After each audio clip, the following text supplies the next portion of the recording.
from different places, we all have different names. No matter what life brings us, Jesus is the same. We're just your Methodist to the madness. Methodist to the madness. Hi, I'm Beth. I'm Tim. I'm Jessica, and we're just your everyday Methodist to the madness.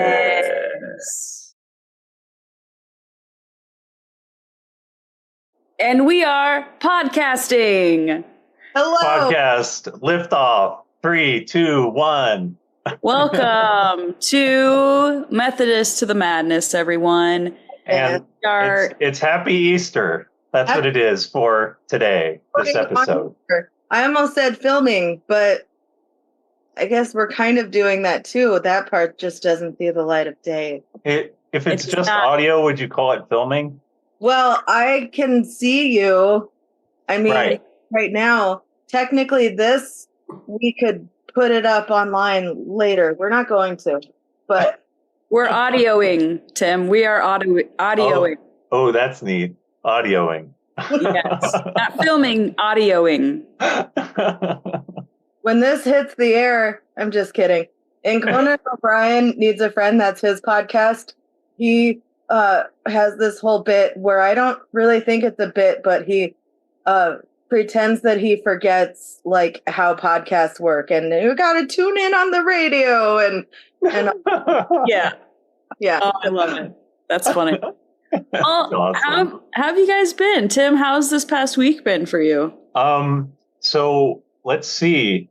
After my back event where I fought the dragon, I had a really nice. Oh yeah, for everybody who didn't listen to the last episode, I had a dream where I was fighting a dragon, and that's why I had back pain.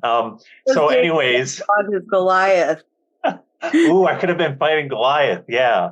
You are now. Wait, shouldn't I have been fighting like Godzilla or what was the other person that's fighting Godzilla? Yeah. King Kong? Yeah, King Kong. Yeah. I could have been fighting either one of those amazing hero monsters.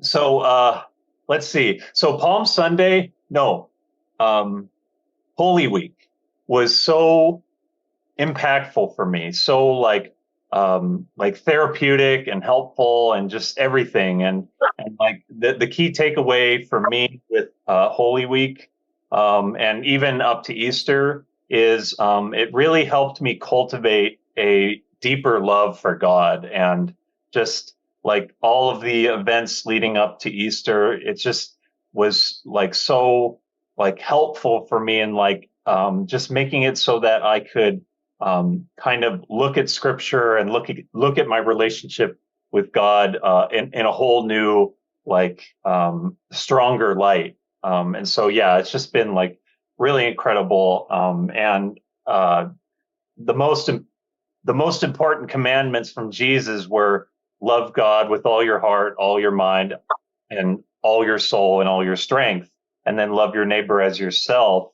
And I'm really focusing a lot on my love for God and trying to like make that relationship as strong as possible. I think that will really like make a huge difference in my life. So that was kind of like the big realization for me this week. But secondarily, I happened to stumble upon this one video about how analysis kills enjoyment. That's what the person, I need to look up the YouTube artist, her name. I'll mention it in the next episode. But basically, she talked about how when you try to analyze things too much, you just like detract from the enjoyment. Like you could be eating a cookie or something, and like you could start questioning, like, why does this cookie taste so good and so forth? And you're just going to totally like diminish the enjoyment of the cookie. So like, same thing with anything else in life, like going for a walk or playing video games or watching a movie or something like that. And I thought it was so important, like to have this understanding in general, because I noticed that almost everything in my life, I have a tendency to analyze or overanalyze. But the one thing I noticed that I don't analyze is when I watch movies. I think it's because when I spend time with my mom, most of the time we're watching movies, and I've just like developed a really like strong understanding that there's really no point in analyzing the movie because the whole point is to enjoy it. So that I experienced some level of cognitive dissonance. I'm like, wait, why do I not analyze movies and I just go in and not even look at the reviews sometimes, but I'm critical about everything else and I don't like play video games that I want to play and I don't read books that I want to read and things like that. So I'm really going to try to make positive steps to like read books and play games and things like that that I want to spend time doing and not overanalyze them. So yeah, it's been a pretty thought-provoking week for me and yeah, and it was a really nice Happy Easter service that we had at Palmdale UMC. And yeah, so that's pretty much it for my update, I think. So it sounds like you analyzed your over-analysis. Yeah, I think so. Yes. That's accurate. And I would just like to add regarding your cookie analysis. My analysis has always been, how did the cookie sleeves disappear so fast? Not how is the cookie so good? It's like, where did the cookies go? I love that. Yeah. My cookie sleeves. I was like, cookie sleeves? Where did they go? Oh, the row of cookie in the sleeve. Why did the cookie sleeves disappear, but the cookies are still here? Oh, no. Yes. Yeah, it's like I could have sworn that this bag was full of cookies. What happened to them? Yes. And then you don't get to like have that thought of you're about to eat the last cookie. You end up eating the last cookie and you go back and you're like, wait, I couldn't savor the last one. The moment is over. Yeah, it's like all of a sudden, like you get some big important news on the TV or something like that, and then you happen to be like eating the cookie right then, but the news, and you didn't want to like half finish the cookie, so you had to finish the whole cookie, and then that's what happens. That's why you didn't savor the whole cookie, because something interrupted your savoring moment. Yep. Yeah. So basically, life is tough. Yeah. That's the way the cookie crumble. That's correct. Back to you, Beth. Thanks, Jessica. Well, Friday was Owen's birthday. That's why I call it Good Friday. I'm just kidding. It was an amazing Friday. Yeah. I did not go to church on Friday because it was Owen's birthday. Although I did tell him as we went to this place in Wrightwood called the Purr Ground, and basically it's an arcade where you can also hang out with cats. Oh, yeah. Wow. And the coolest. You just pay a fee. I think we paid like $13 a person or something. Yeah. And then they have all of these like old school arcade games in there. Like, they have pinball, and Rampage was one I remember. I've never been good at video games. Video games was more like the thing that my brothers were into, but I would play sometimes.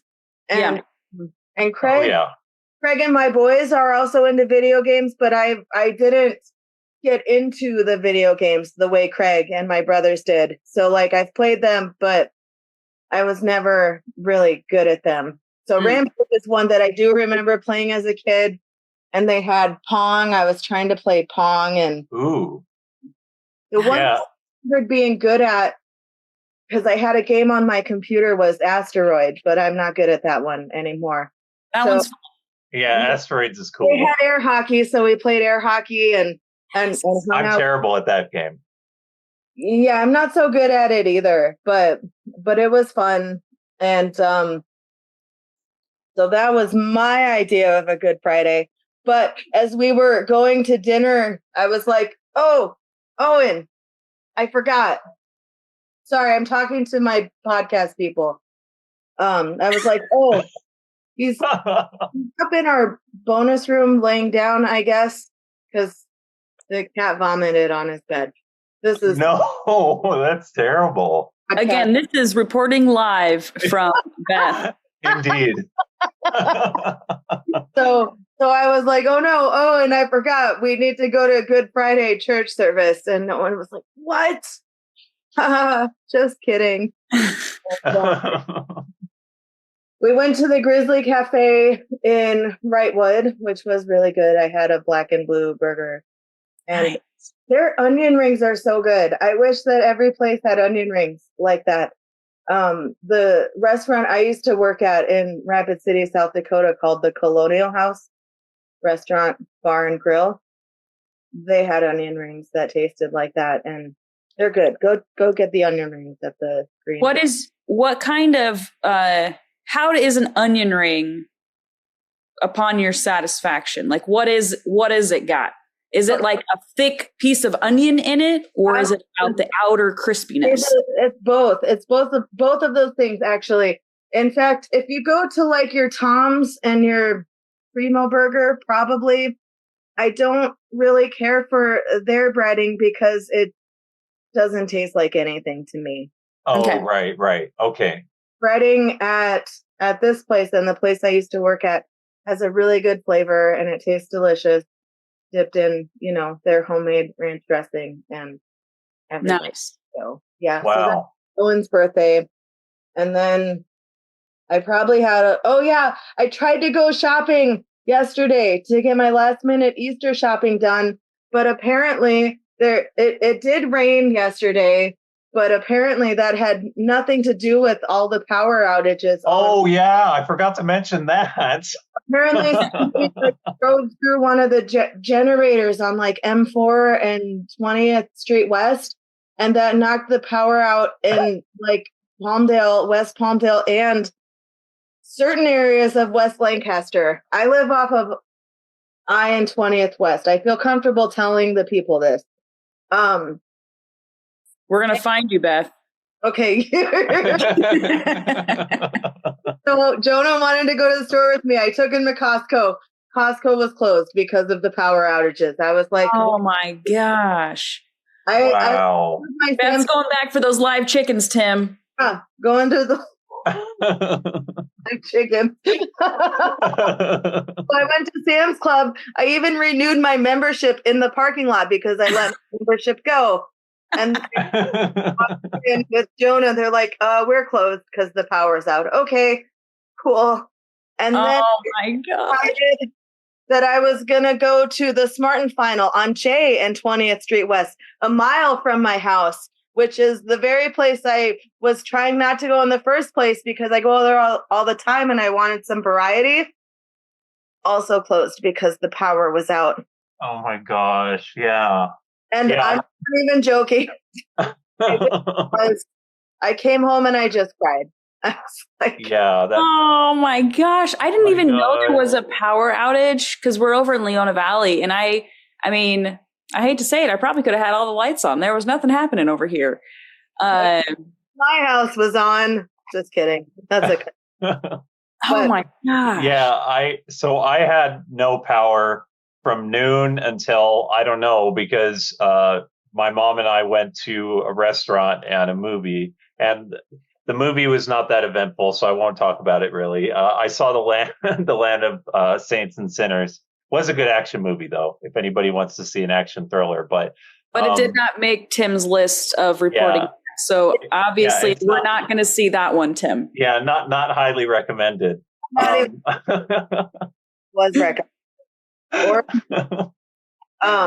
But oh yeah, so I didn't want to digress too far. The post office and the UPS store were both closed, except for getting your mail.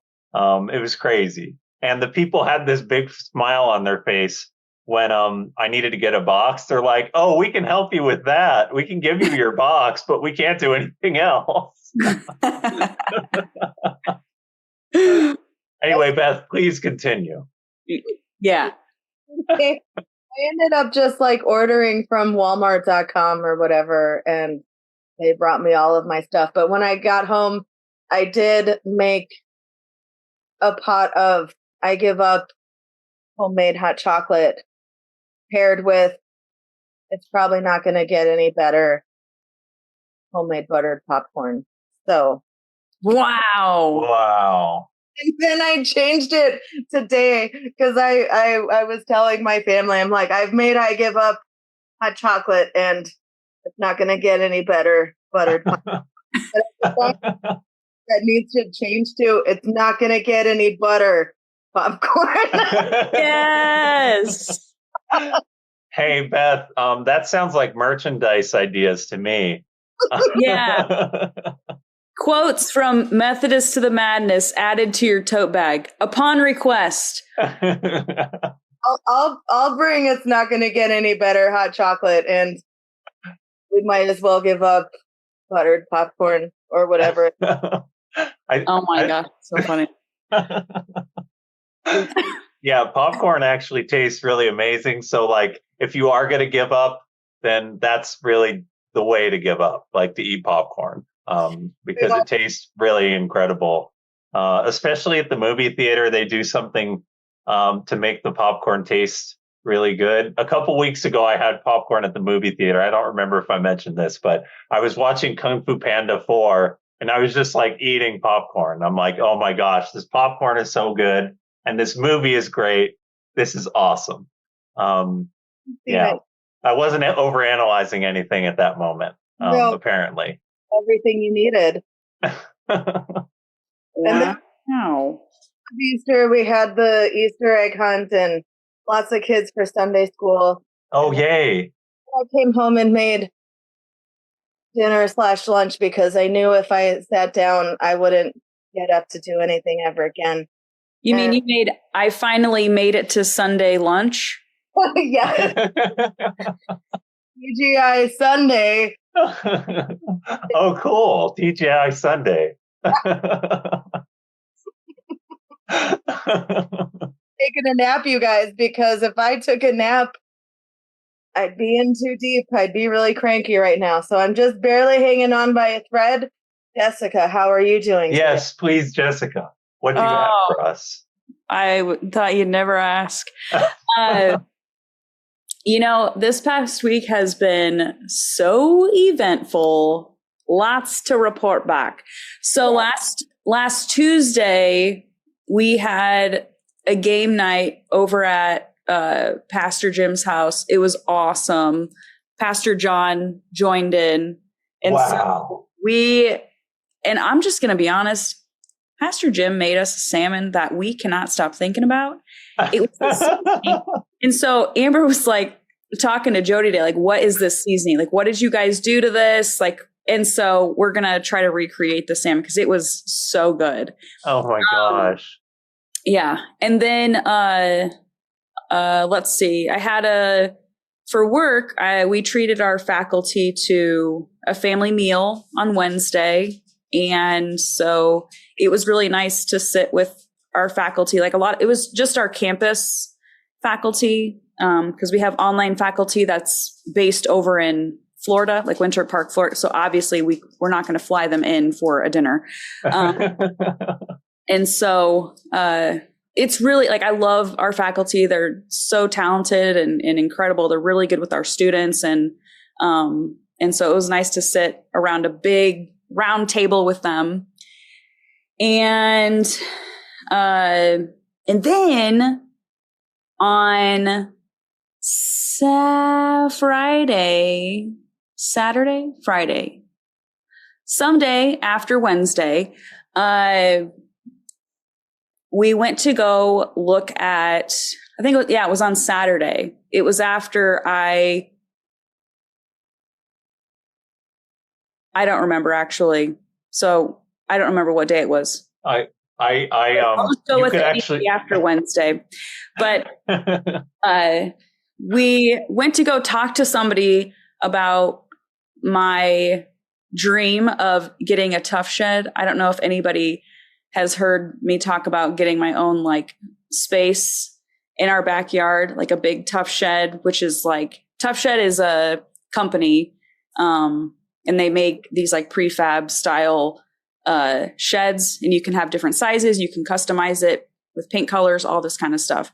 Wow. So for me, I've dreamed of having my own like studio space and put all my music out there, my instruments, soundproof it, all that kind of stuff.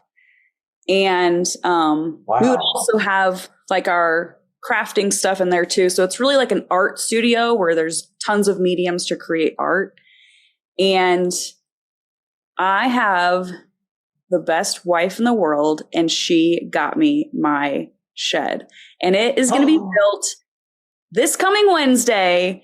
And we've already ordered the insulation and the sheetrock, and we are ready to get to work. So I am like, wow. I am so excited. And what makes it even more exciting is that Amber's like floored. She's so excited to do this project too. So it's like, that is so amazing. I'm so excited. Wow. So that's huge. definitely a massive highlight of like so many activities, so many fun things. I'm thinking of like, I want to come out with another album. And so like, this is going to be a great space for me to create that. I'm really, really excited. And then in other news, we will be taking a trip to the OC in April. Oranges and cucumbers. The oranges and cucumbers. Or was it oranges and cantaloupe? I don't remember. Whatever you decide for the season, Tim. That's Whatever you go with that, yes. yeah. So we'll be doing that in a couple weeks. And nice. This time, though, we're going to be taking our dogs with us, and we're really excited because we love our dogs. Not that we don't like our other animals, but like they're just, I don't know. Dogs are so fun to be around. So we're excited to bring our dogs with us this time. But what, Beth? I have 4 dogs. Yes, we will not be bringing Beth's dogs with us, though, unfortunately. Dogs with us. Wait, how many dogs do you have, Jessica? We have 2. Yeah. Okay. Beth, you might need to send us where you got your dog strollers from, because maybe we could take our dogs. I have 2 if you want to borrow them. I'm serious. Yeah, probably. Yeah, I keep every once in a while. I think actually, Beth, when I was at the choir, somebody mentioned. I think they mentioned your dog, and I told them that your dog was named Stormy, and we both said it was so cool that Stormy was at the sanctuary. So you might actually have to do a revisiting exercise here with Stormy. I'm sure it'll lift everybody's spirits. I've been thinking about Stormy and the church a lot because as everybody, well, nobody probably knows this, but tomorrow is April 1st.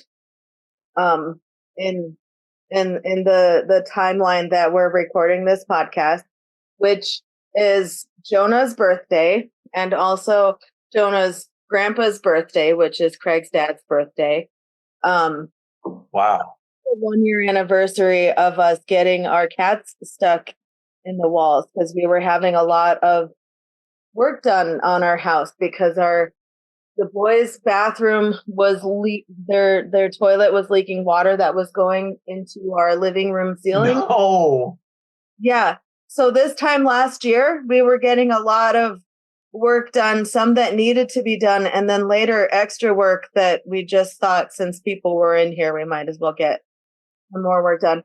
And I kind of have been thinking about how like that last year was probably like one of the most stressful years of my whole life.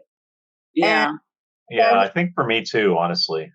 I was kind of thinking though, like, why was I struggling so much? And then I was remembering that around this time last year, I don't remember the exact dates. It hasn't come up in my Facebook memories yet. But around this time last year, I was trying to make it work with a new dog who basically broke my dog's foot very shortly after she came to live with us. And so I was taking my dog everywhere. He had a broken foot. He wasn't supposed to be on his that much. So instead of having him in a cage by himself all day, every day, I just brought him with me in a dog stroller. And that felt like I had infant children again. Like it felt Yeah. and have Craig watch him so I could go to the movies by myself or something. Like it really was like I had an infant child again. Cause, the first night that he broke his foot, I didn't even take him to the vet because it happened kind of late. And so we were going to see if he, how he acted the next day. Right. Still wasn't putting any pressure on it. So I just took him in and, I had plans, I think, that night. I think his little foot was hurting, but I think I went to Miriam's house to hang out or something. And Craig kept texting me while I was there. He was like, you need to come home. He's seriously whining because he wants you to come home. Like whining because he wants you here. And in my mind, I was like, no, he's probably whining because his foot hurts. And then when I kid you not, I came home. I didn't hear him whine one time. So I'm sure that what Craig was telling me was true, that he was whining. Me, I'm his person. Anyway. Oh, wow. That was just the first thing that started off the year of funny. But anyway. Wow. But yeah, so thank you for sharing that, Beth. But yeah, Jessica, maybe you could get some strollers and you could bring your dogs to the church. Maybe I should do that too. The only problem is I'm not sure if my dog Molly will stay in the stroller. She might want to jump out of the stroller. So my dog Ruby might stay in the stroller. Actually, like a little thing inside the stroller that you connect to their collar. So if they do try to jump out, they'd be hanging by a string. Oh, okay. I mean, I think they probably. Oh, also you can close it so that like it doesn't open. They can still get all the air that's coming in, so they can't try to jump out. But Stormy, what he would do is he would find the parts that wasn't zipped up, and he would just stick his head out there, like, "Hey, I don't want in here." Oh, I'm in here. Yeah, I did, but you need to stay in here. I'm in here. That was our.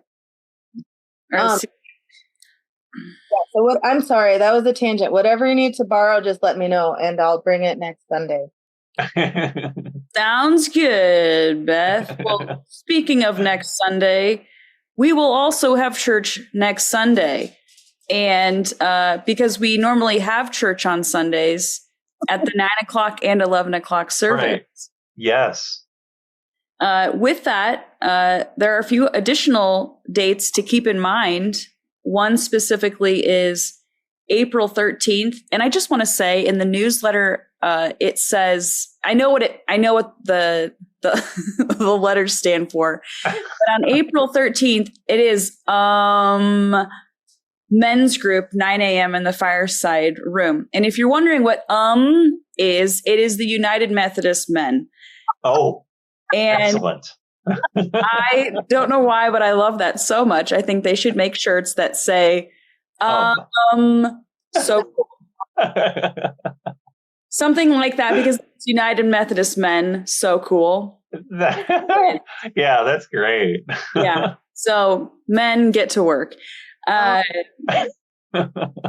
then additionally, on April 13th, the In-Betweeners are meeting 4:30 to 8:00 p.m. You're going to meet at Glenn and Allison Graham's house.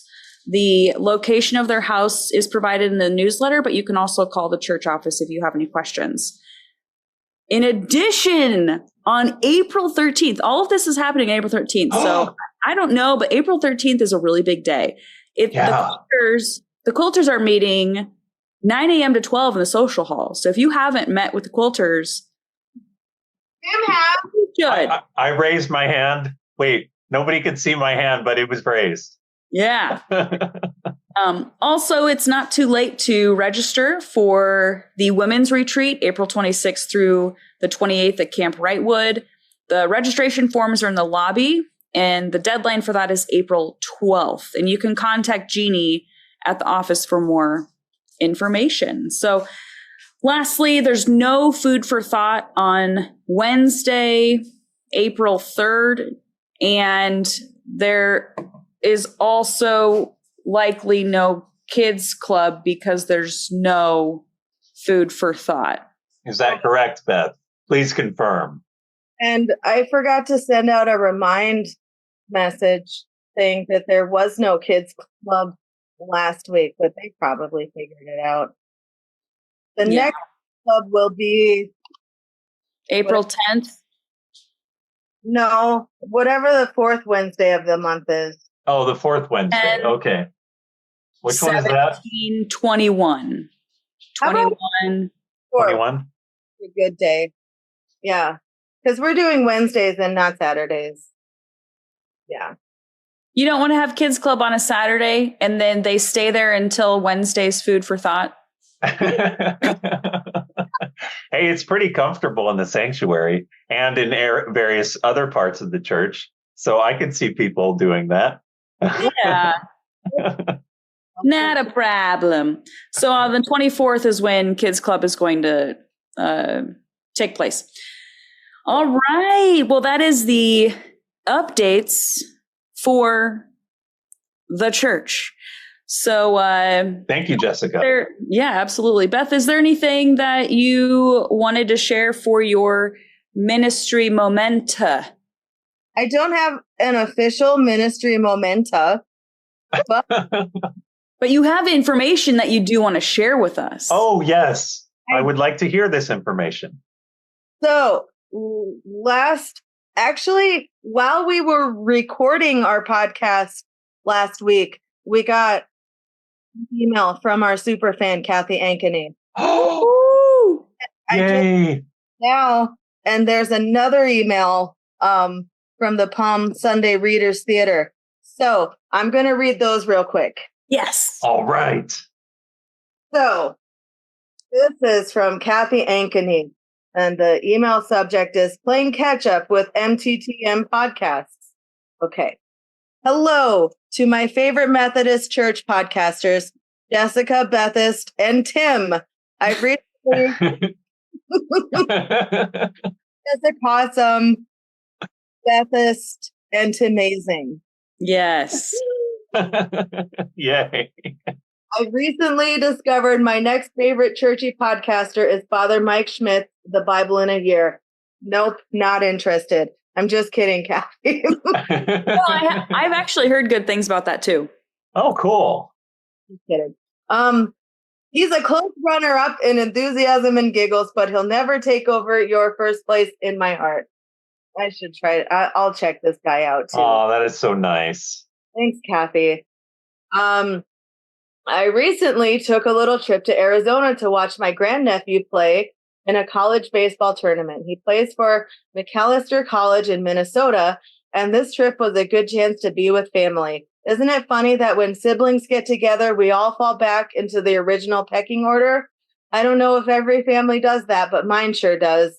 My older sister is still the boss, and the rest of us just fall in line behind her. I love that dynamic.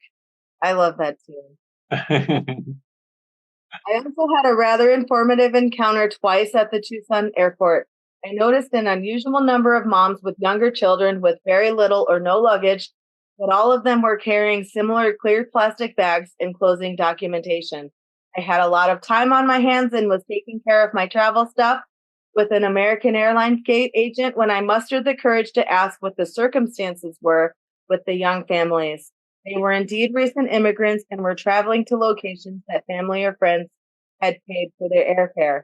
They also said that church organizations had permanent stations at the Tucson airport to provide translators, extra clothing, food, and necessities for the immigrant families. And again, the majority were young women with small children.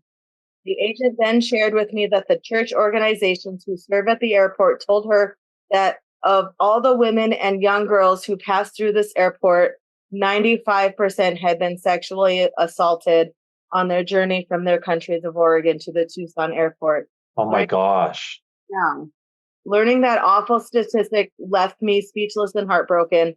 I thought about Carol Hawkins and her tireless work with the Social Justice Committee, UMC, and her human trafficking outreach. What an amazing job she did to reach out and help where our church could. Thanks for listening, Kathy Hankney. No, there's more. Yeah. On the subject, a little less numbing and heartbreaking. After playing catch up with my podcast, I have a couple comments. During one podcast, you discussed The Chosen and Jonathan Room. I don't know if I'm pronouncing that correctly. I'm sorry. Who plays Jesus. Part of my obsession with The Chosen may be because the actors so closely resemble people from the historical regions of the Bible. Jonathan Room. I tried a new pronunciation. Egyptian and Irish. With him, not the Irish part, but certainly the Egyptian part. My husband was Lebanese and Egyptian. My two sons would fit right in with the crowd of extras. Blue-eyed, pale-faced me, however, would not. Second, I loved your special guest, Lori Shaw, and the conversation about introverts and extroverts. My first with Lori was at the women's retreat, which is coming up, and Kathy's going to be there. Woo! Woohoo! Anyway, we were not at the same table, but we all stood up to sing during a service when, from behind me, I heard the most angelic voice I'd ever heard in person. I turned to look, and there was Lori, just singing away like it was nothing out of the ordinary to have an angel in the room. Wow. I could have listened to her sing for the rest of the retreat, much like a certain someone, maybe a co-host of the MTTM podcast, who, by memory, karaoke microphone in hand, sang the entire playlist from Hamilton right in front of me. You do that.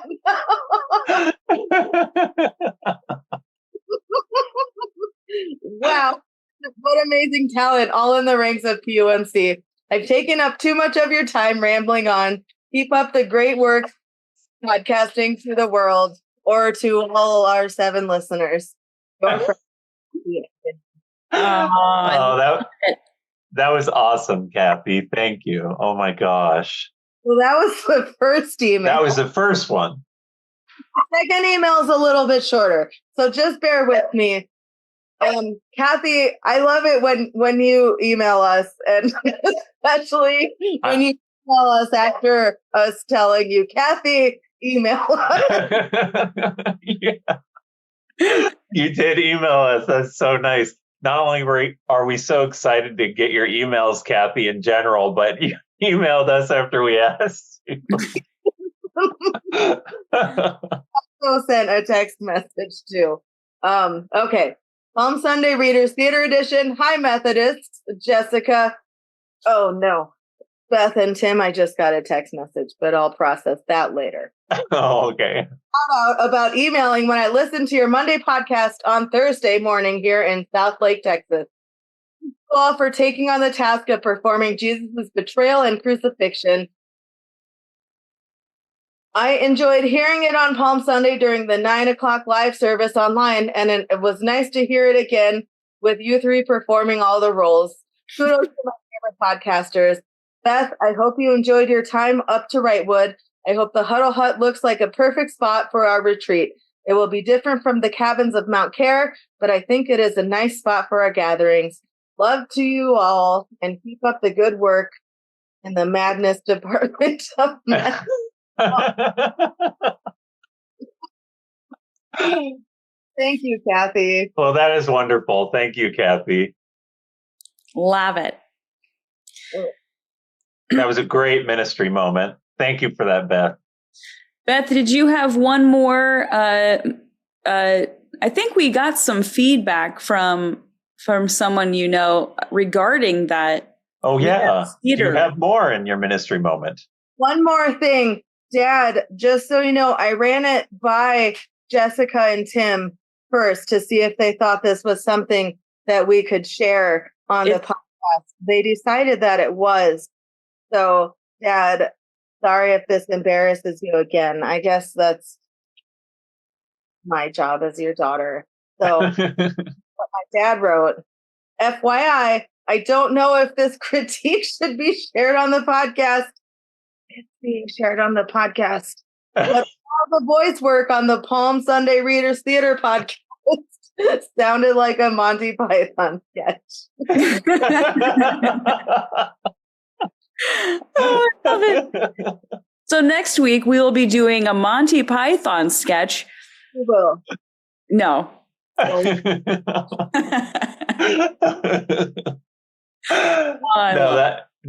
really like that, honestly.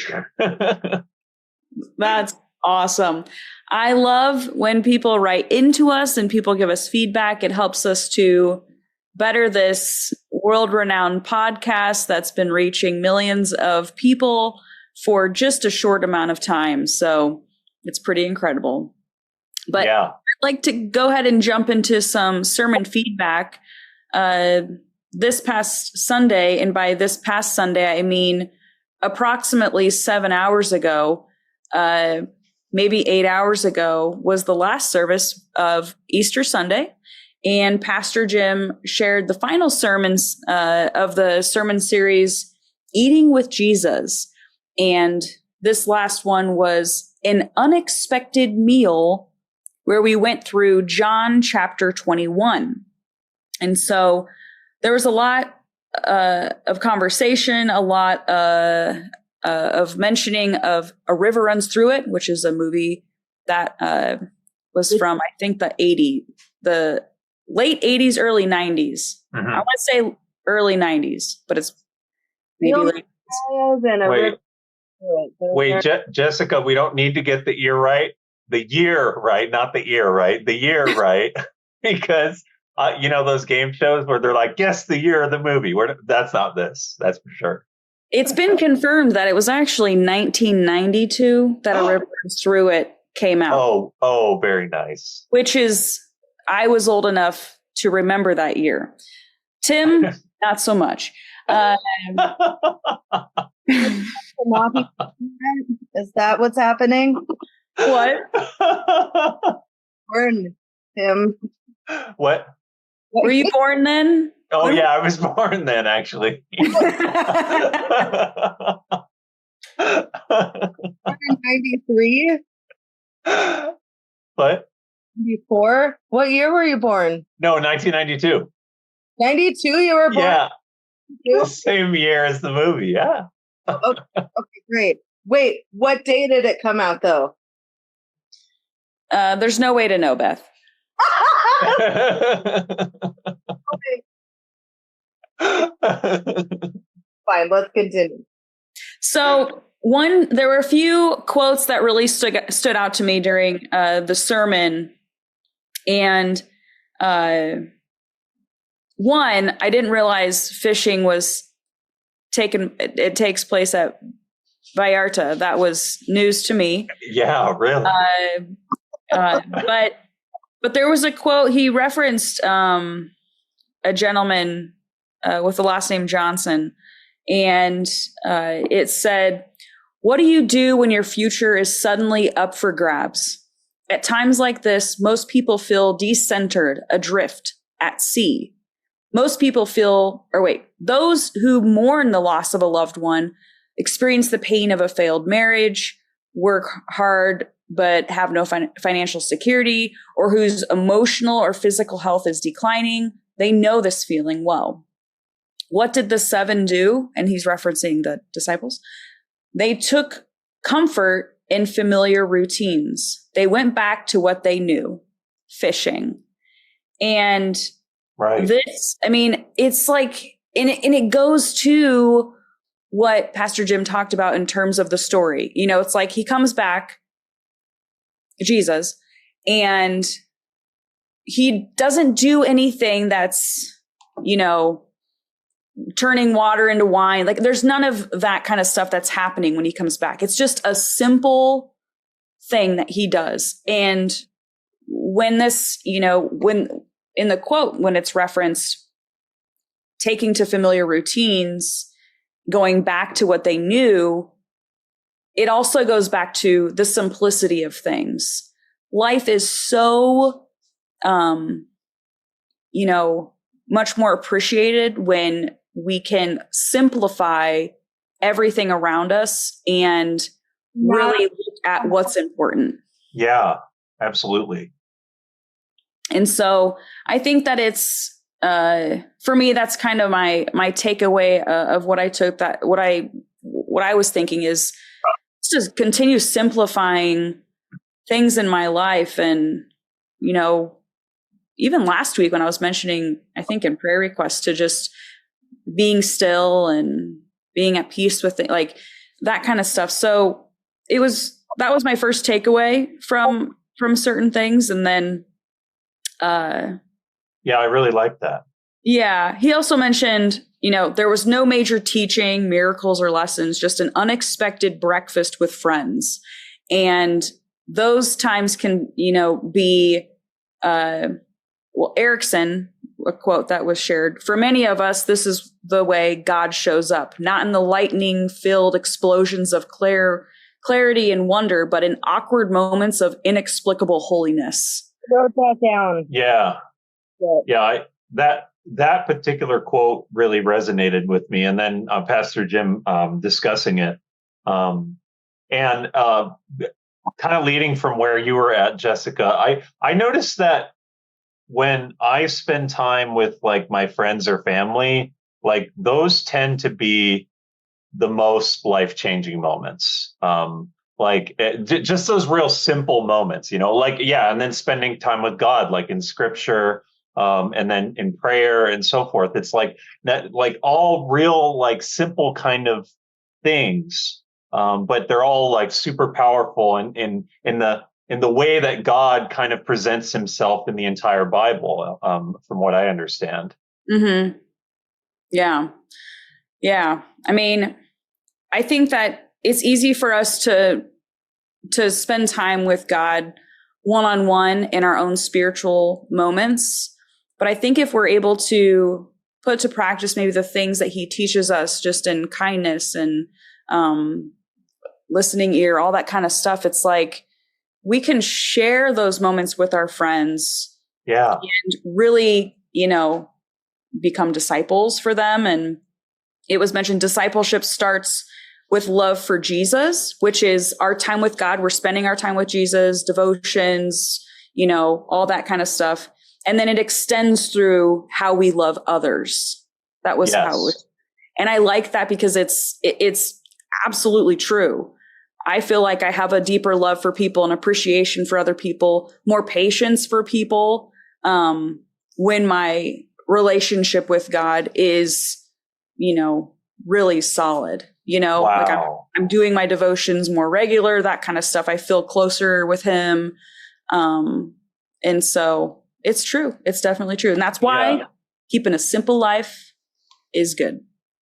Yeah. Yeah, absolutely. Yeah. I love that, Jessica, that you said that about when you have a strong connection with God, then everything tends to work out. Your relationships tend to be stronger. Your interactions with people, like exercising patience and caring towards others. Yeah. I mean, I can totally 100% agree with that. And I think it's been like maybe the last month or so that I felt a lot more connected with God than previously. And it's just really made a huge difference in how I feel and think and interact with others. And just like I was mentioning in the check-in, like it's hard to put into words exactly how important it is for me to like focus on my love for God. And it's just really provided so much meaning for my life. And I would want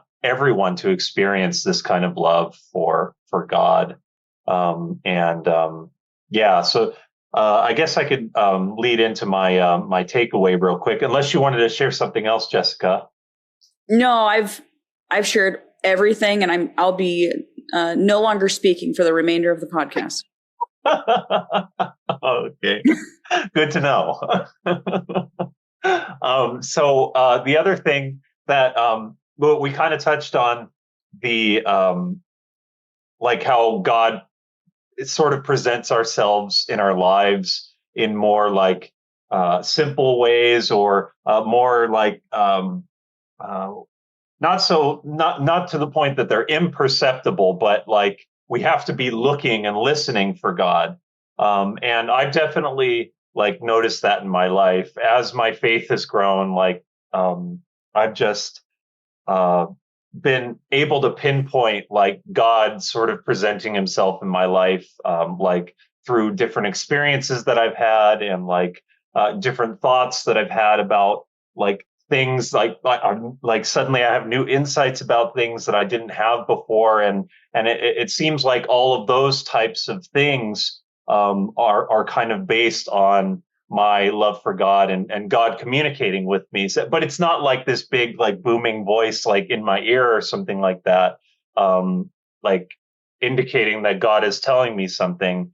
It's more so like if I'm listening for God, then God speaks to me, it seems like. So yeah, that it was like a really interesting like point that Pastor Jim made, because I think that Pastor Jim actually had a sermon series about listening for God. And at that time, I don't think that I was like as connected with God as I am now. And so yeah, like I guess maybe I'm growing in my faith, and I think that's really nice, and I'm really happy about that. But the other thing is, at the very end, Pastor Jim was saying about following Jesus, like that Jesus, like one of the last things that he said to the disciples was "Follow me," and I think that's just a wonderful conclusion to Easter and Holy Week, because of like all of those events and so forth. It's like, what do you do with that? Like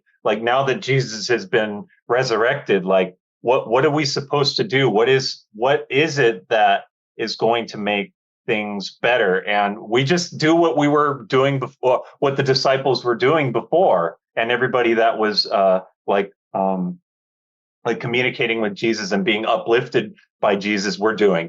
Just follow after Jesus. So I think that's just wonderful. And so it makes me think about like my behaviors and how I can better follow after Jesus and follow after God. So yeah, it was great, really great sermon. I really enjoyed it. So thank you, Pastor Jim. Yeah. Beth, what about you? Any takeaways?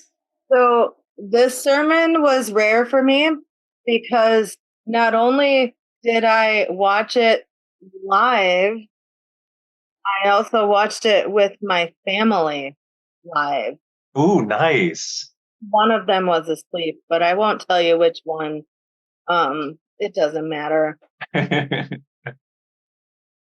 Usually I listen to the sermon like an hour to 30 minutes before we start to record the podcast. I've been there. So I knew I probably wasn't going to get around to listening to it a second time. So I took notes at the 9:00 service.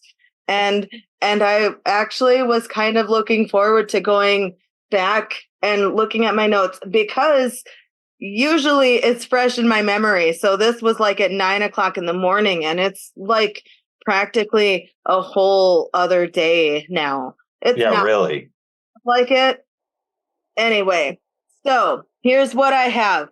First of all, Pastor Jim was so cute in his little, with his little fishing pole and everything. Oh, yeah, that was so nice. Oh my gosh. I wrote, Pastor Jim was so cute. About how they caught perch, like that's usually what they would catch and eat. And I was wondering if that's how he's going to channel his next role of Perch Perkins in the SpongeBob musical. Oh, wow. And then he mentioned that Thomas was called the twin. I think that was in the scripture verse. And I was wondering, who was he twins with?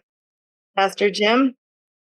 I should I have Oh. asked. believe that is accurate. Wait, what? Let me look it up. Thomas, Okay. his name was the twin. Thomas the twin Thompson, I think was his last name. I'm just probably not.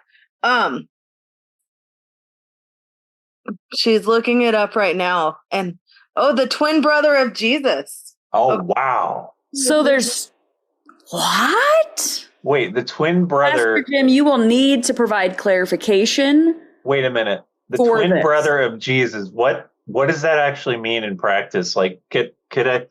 I'm trying to conceptualize that. Is it like that an there's- Irish twin? Don't overthink it, Tim. I don't know. That was just a question that I had.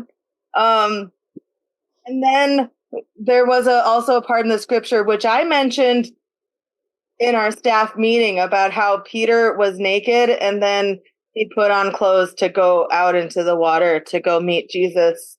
And I was remembering the 2 times that I had to get into the water fully clothed. I was not previously naked.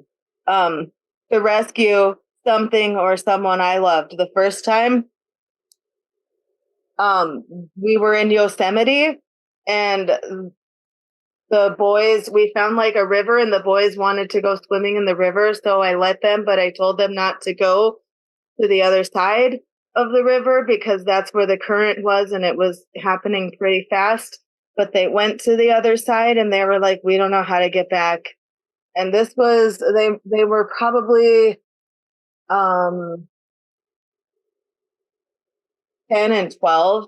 So I had to fully clothed go rescue my kids and put them on the other side of the river so they wouldn't be taken by the current. Wow.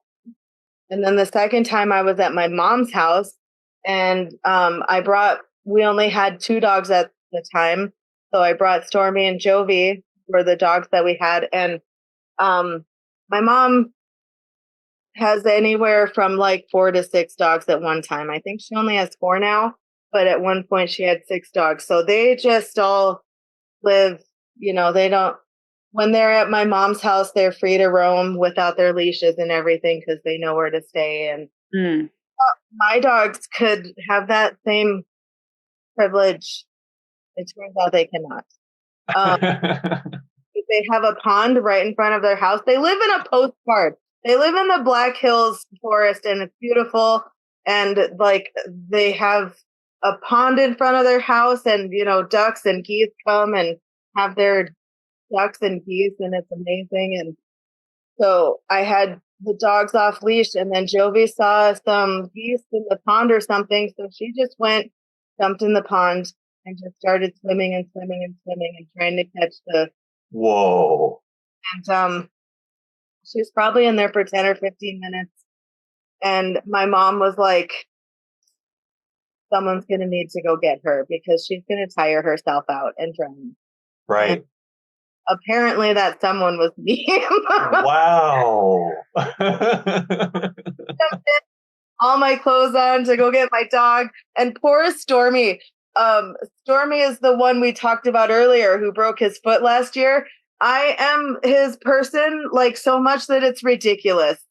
Like he doesn't even pretend that there's someone else he loves more than me. I'm the one he loves the most in this world.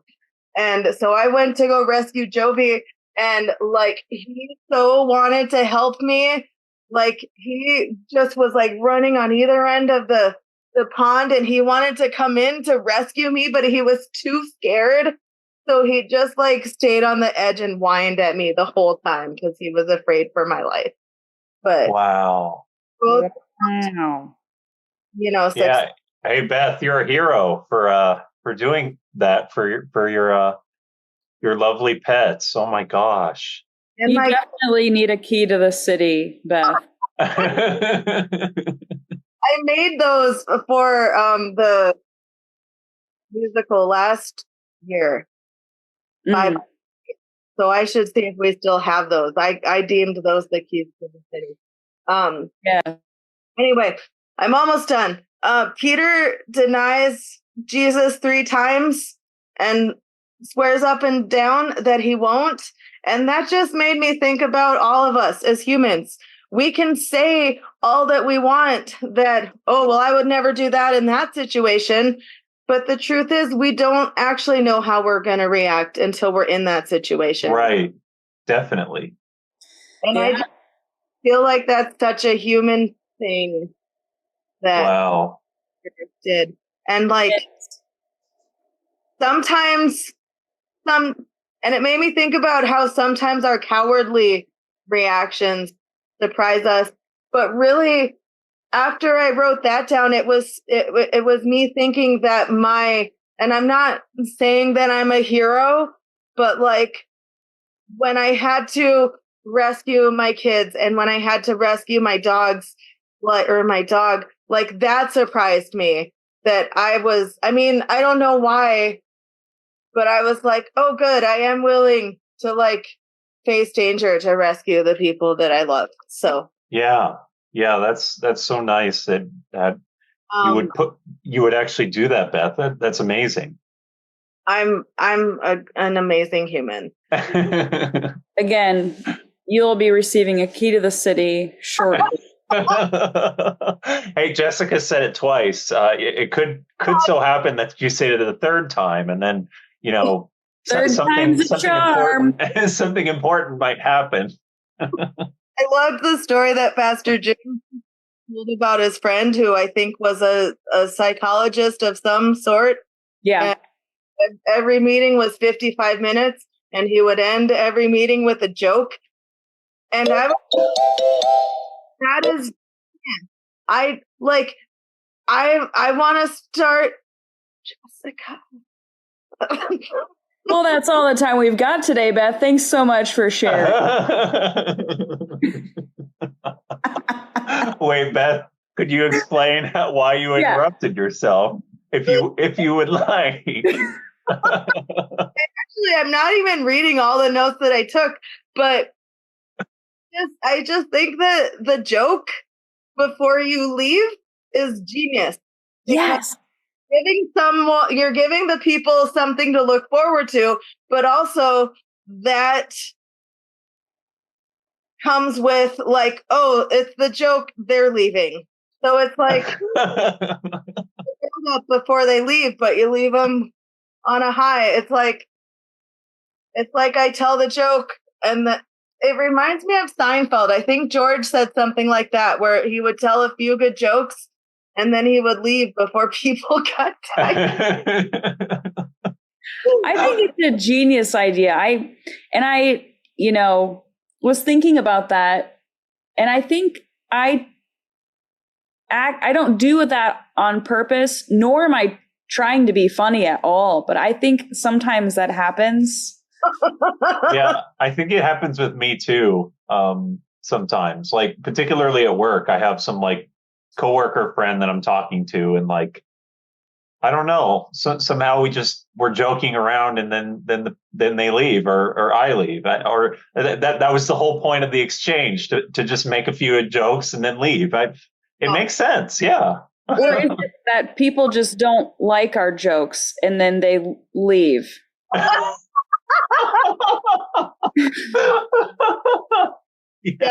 that's on them.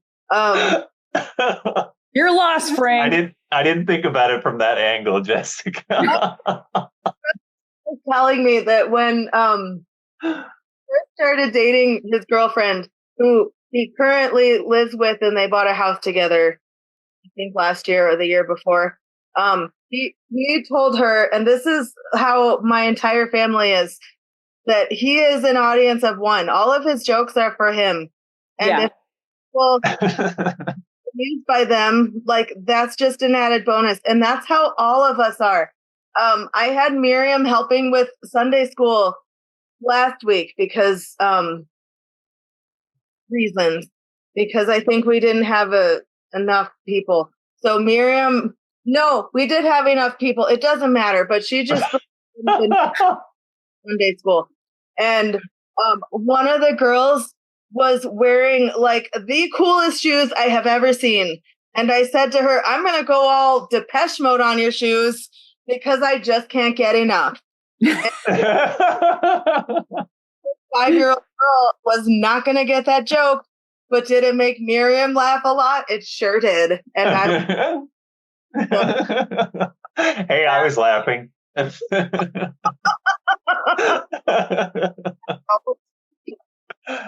we have any? Oh, I forgot one last thing. Yes, please share it, Beth. This has been great. Jesus asking Peter, "Do you love me?" was really his way of telling him, "I forgive you. I know what you're gonna do later, but I know that you love me, and I know that it was like, hey, no hard feelings for what." And Yeah. I like that. I never thought about it in that way. neither.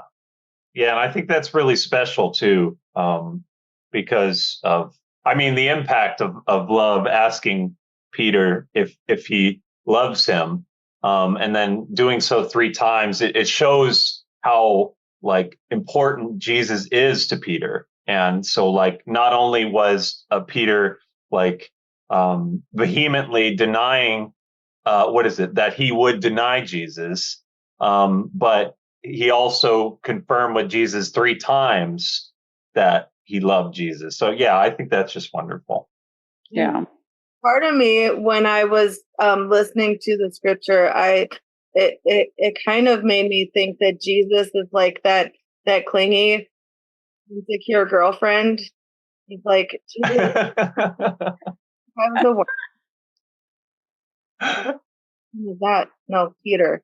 Anyway, but then when Pastor Jim shed light on that, was how he was basically like, "I forgive you." It's like, okay, Jesus, you're not a teenage girl.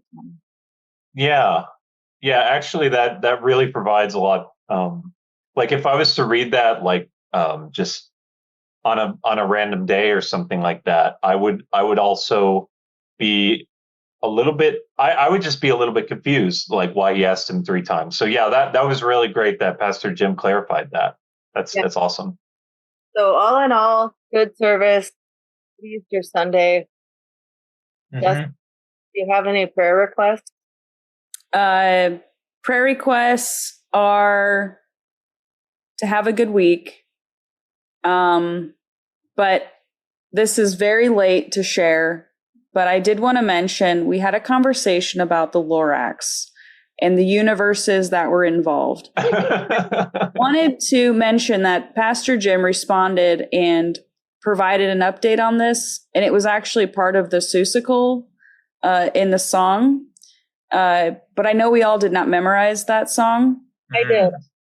Oh, it says, "And on the other side of town, the truffula trees were all cut down. They wanted to tall and all." Oh, wait, he sent it with Siri, so there might be some typos. All their glory, but that's another story. So technically, at least according to the musical, the Lorax is on the same tiny planet as the Who's. Okay. Wow. And the reason JoJo did not have a nose was because she was having a really hard time breathing, dancing, and singing with it on, because like she was in the entire musical. So the director allowed her to go without it, and she developed her theory, and she says she hadn't developed her full who knows yet because she was still too young. Oh, that's really neat. I like that.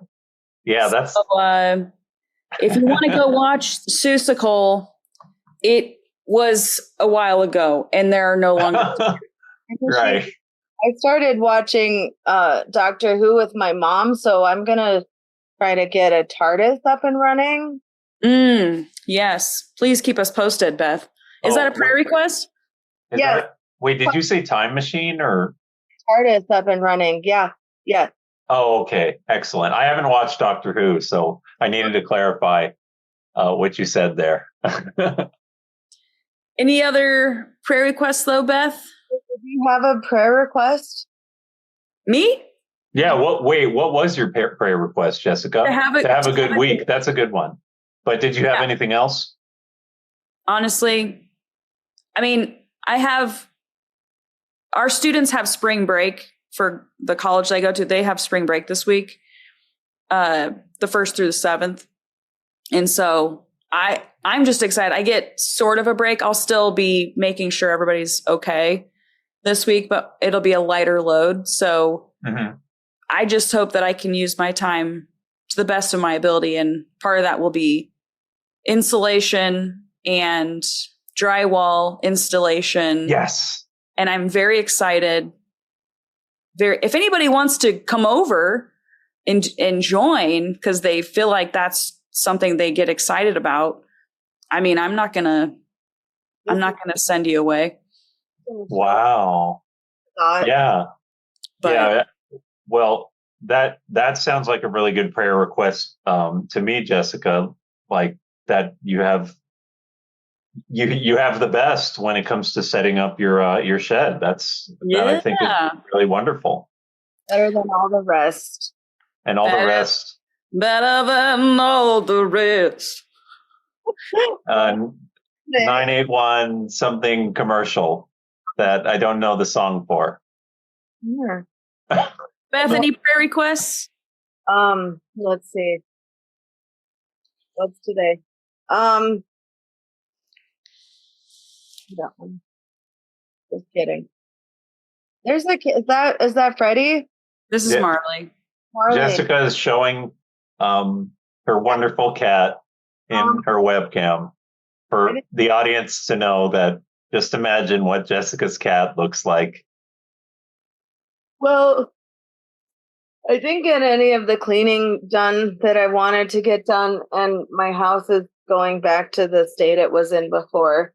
And last week was Owen's spring break, and this week is Jonah's spring break. So I'm hoping that this coming week, since there's no preparation for Easter, that I'll be able to get back on track with my cleaning schedule, because I really do hate to clean, but I also know that my mind functions the best in a clean. Yeah. Right. So I'm hoping I can get back on schedule and get my house back to somewhere where it was before. Yeah, absolutely, Beth. And I can relate to that because I'm not a very good cleaner either. So yeah, I know that it makes a huge difference. So definitely. And these holidays always wear me out. The holidays that are church, but also family heavy. So just prayers for some maybe rest. Yeah. Yeah. Restful week. Yeah, for sure. Definitely, Beth. What about you, Tim? So I guess just continue on the path that I guess start the path where I enjoy things more without analyzing them so much. I think today I had a really nice time walking the dogs with my mom, and like more of a nice time than like many other times. And I think maybe I did put it into practice then. So yeah, just prayer for me to like live my life and not keep analyzing every single thing that I need to do or want to do. And then I decide not to do anything. Like it's just, yeah, so that I could definitely use a prayer for that. I'll just leave it at that. You know, there's a famous quote by none other than Eleanor Roosevelt. No matter how small. What is it? And she said that I'm also Googling it as I'm talking, so that's why it's so slowly. And yeah, when we have these moments when we're researching, we just let laughter fill the silence. Yes. So the quote is, and again, this is by Eleanor Roosevelt. She says, "You gain strength, courage, and confidence by every experience in which you really stop to look fear in the face. You must do the thing you think you cannot do." Yes, 100%. What I've I been love that quote. trying to do with my life lately, but it hasn't. So maybe the analysis that I'm doing is really just fear-based analysis. It probably is. It probably is. It's either trying to like go through the pros and cons, or is my life at risk, those kinds of things, or maybe I'm not like tall enough, but we know you're tall enough because you're 12 feet tall. So maybe you're not short enough. Maybe you have those concerns with your life. Right. Book for you, Tim? What? Can I recommend a book for you? What? Please. Daring Greatly. Is that what it's called, Jessica? By Brene Brown. I don't know why you would know it. Yeah. Wait, what is it called? You should read Daring Greatly by Daring Greatly? Okay. Daring. Wait, what? Daring Greatly. Oh, okay. Brene Daring Brown. Greatly. Okay. And it's called Daring Greatly: How the Courage to be Vulnerable Transforms the Way We Live, Love, Parent, and Lead. So you don't have to parent anyone if you don't want to, but it can be the way you parent your animals, but there's a lot of really good takeaways from it. You don't have to be a parent to read it. It's just basically about like I'm not trying to be Nike here, but like instead of like thinking about all the fear, just like doing it anyway and having people in the arena with you, like helping you through this. So yeah, I could be in your arena and helping you dare greatly. Oh, Yeah. well, that's really nice. I really appreciate that. Thank you very much. I don't want to say it's a chick book, but I read chick books, apparently. When I was a teenager, I read Twilight because I was wondering why all the girls were reading it. I read Twilight as an adult, Tim. So I think Yeah, no, I read it as an adult too. Later on. talking about Twilight to my family, but we don't need to talk about that. what's Twilight? What? Wait, are you serious? No, are you kidding me?